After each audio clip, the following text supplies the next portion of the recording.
So I apologize for starting with a disclaimer, but this is not about the Quake game. So sorry for disappointing you terribly at the very beginning. It's about seismic hazard and risk, and about a software engine that allows seismic scientists to compute earthquake hazard.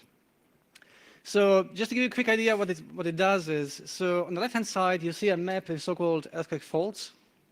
So these are faults that have been identified by seismologists in the past.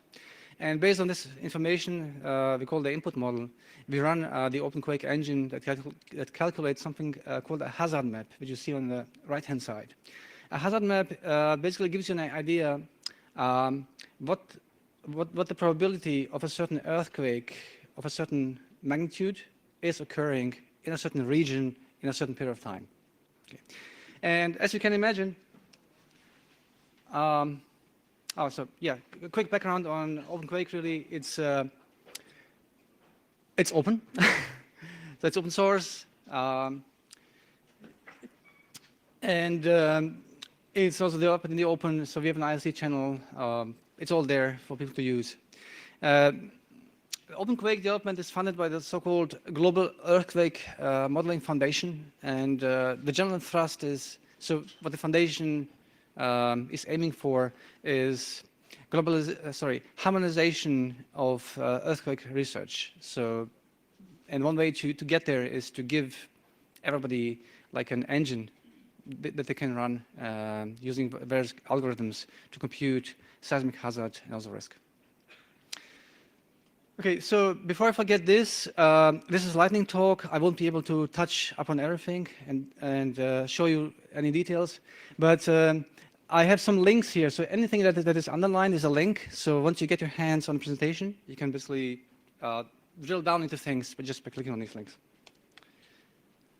Okay, so OpenQuake was designed from the beginning to be elastic. So we know Elastic from Amazon's Elastic Compute Cloud. Basically, it's capable of adapting itself to its computation environment. So right now, we run it on a network of physical machines, but there's nothing to prevent you to run it on in a cloud or even in a hybrid setup where you have, let's say, a cluster of physical machines, and for big jobs to burst into cloud to bring on additional compute power. This is some of the technology we use to get there. So we do mainly programming and development in Python. We have a bit of a Java legacy code that we hope to phase out in the next 2 to 3 months. For pushing calculations into the network, we use a piece of software called Python Celery. And Python Celery is underpinned, uses RabbitMQ, which is an AMQP message broker, as its backend. And last but not least, we also use Redis, very nice key value store for a number of things. So this is the unavoidable architectural diagram, if you want. I just want to give you a quick idea how this works.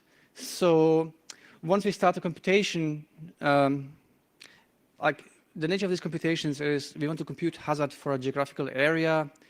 This geographical area is broken down into points, into a bunch of points.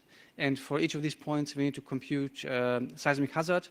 The nice property of these calculations is that they're ideally parallelizable. So we can just take these points and just push them into a job or task queue.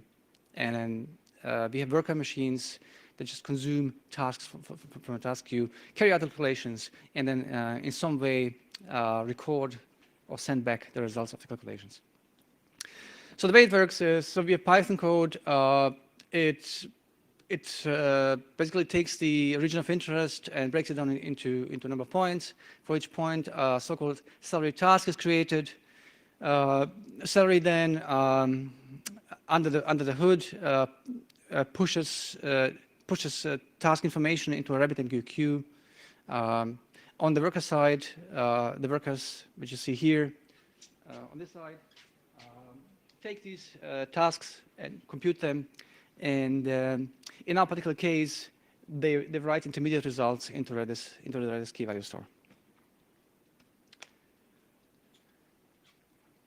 Okay, so what I want to convey to you is some experiences, or some of the learning points, some of the learnings, some of the stuff I learned the last 2 months, because beginning in October, November, we really had to start using OpenQuake in a large-scale fashion. So we have something called a regional program, and these are seismic scientists that need to compute the hazard for all of Europe. And this was the first occasion on which we needed to scale up OpenQuake, really. So Europe was broken down into 150,000 points, and seismic hazard needed to be computed for all of these points. And so the way the algorithm worked before we started sort of scaling it up and figuring out why things are stuck and crashing and not performing properly is we used to compute everything in stages. So there are these 150,000 points. So what we did is we first computed the hazard, seismic hazard for all of them. Okay, and only when we had the computations done for all of them did we proceed to the next stage and serialize them, i.e., wrote them to a database and or did an export to XML files.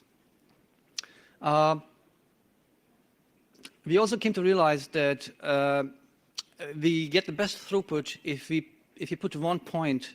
If you basically give each salary task 1 point to calculate. So if you said, if we give a salary task 10 points to calculate, it just wouldn't work properly and things would fall down. And the resulting throughput was not very good. Okay, so what that means is that when we start a calculation, we basically hand over 150,000 points to salary and say, hey, can you please calculate this for us? Okay, and these are some of the problems we ran into when we did that. Okay, so the first problem we had is that the hazard calculation got stuck. And the problem was finding out, like, why is it getting stuck? Where is it getting stuck? Okay, so we had 4 machines running these calculations, over 100 processes, RabbitMQ, Redis, Postgres, Celery. I mean, we had Python, Java interaction issues.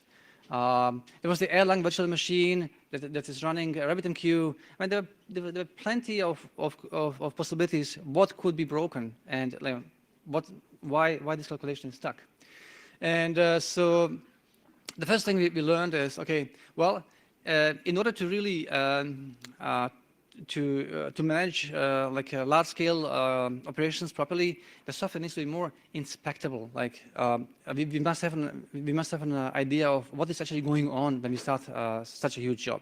So what we did is we basically said, okay, well, we have 150,000 points to calculate. I mean, how many do we calculate before we get stuck? We didn't, like, there was no way to tell. So the first thing we did is we introduced something called progress counters. So we've wrapped the salary task into a Python decorator, and if the task succeeded, a Redis counter was incremented, and if it failed, if it threw exceptions, another Redis counter was incremented. So we could look at the Redis counters at any given time, and we knew how far we got along with our computation. Okay, so the other learning point is you really need to monitor your entire infrastructure. So basically, you need to make sure if you're using RabbitMQ, is it up, is it running, is it healthy? Likewise for Redis, likewise for a database.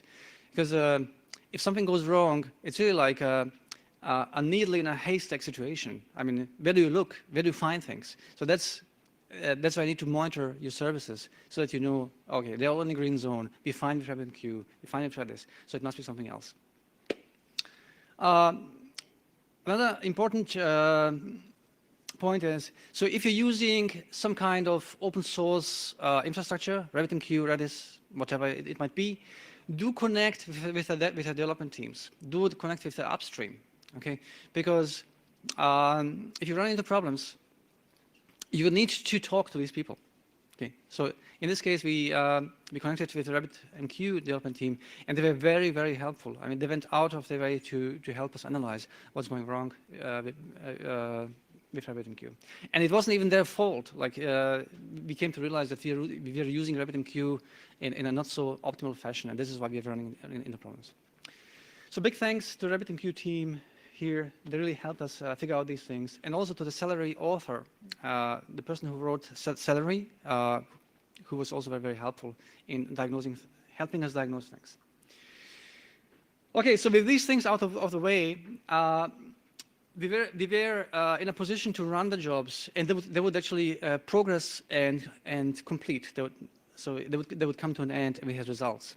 The next step was to say, okay, how can we optimize things? I mean, now we're running, now we're in business, okay, but this is not as optimal as you would like it to be. So the couple of ideas we had. So the first thing that we realized was wrong is this computation in stages approach. So you have 150,000 points, you compute them, okay, you have to wait. It can take, depending on the weight or complexity of the seismic model, like this can really last weeks. Okay, now imagine what happens if something crashes, like let's say 10 days into your computation. I mean, you lost a lot of CPU time, just like that. It's gone, it's evaporated. So the other thing is, if you do it this way, so you compute, you number crunch, and you basically need to hold on to all of your intermediate results, because you don't persist anything, you don't serialize anything until everything is computed, which is really stressing, like resources. You need to have a lot of RAM. Redis needs to be up and running all the time because this is where the intermediate results went, etc., etc. And also one thing.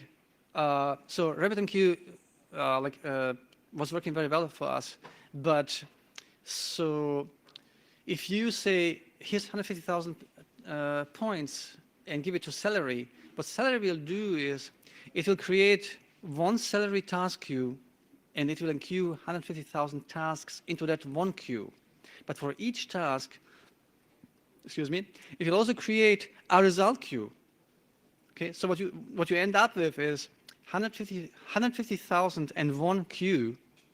One queue holds all the tasks, and then you have one result queue per task.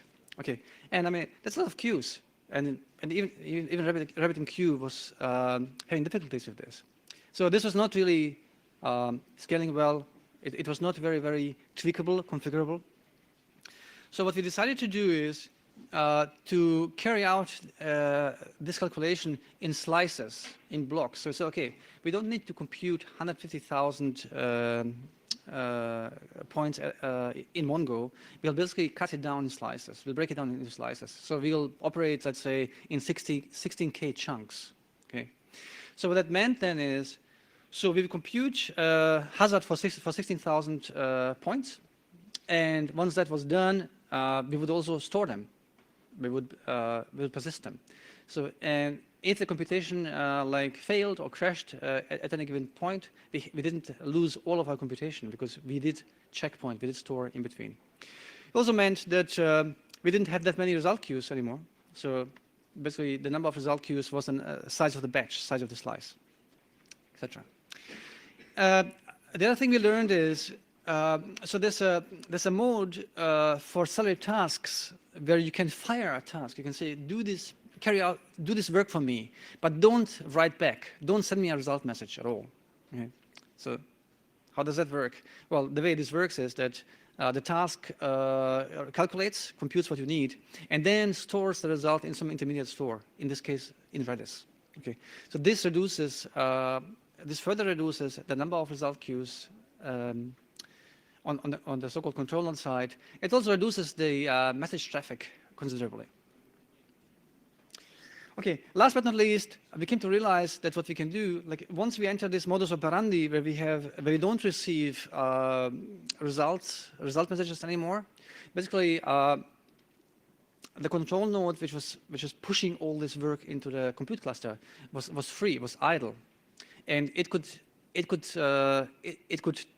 look at the intermediate result store and collect these results and serialize them while the tasks were running, which gave us another improvement of 16% in performance. Okay, so some outlook and some closing remarks. We're pretty happy with the state of the computation as it stands. One thing we'd like to do in future, so right now we have something called a control node. So we have a process that's, okay. May I finish this slide or? Yeah. 1, 2 sentences. Sure. Okay. So what we're thinking about is we're thinking of using Juju for service orchestration and also reconfiguration. So what we'd like to be able to do is add machines to the compute cluster, and these additional machines should change the behavior of the overall computation, like the block size, etc., etc.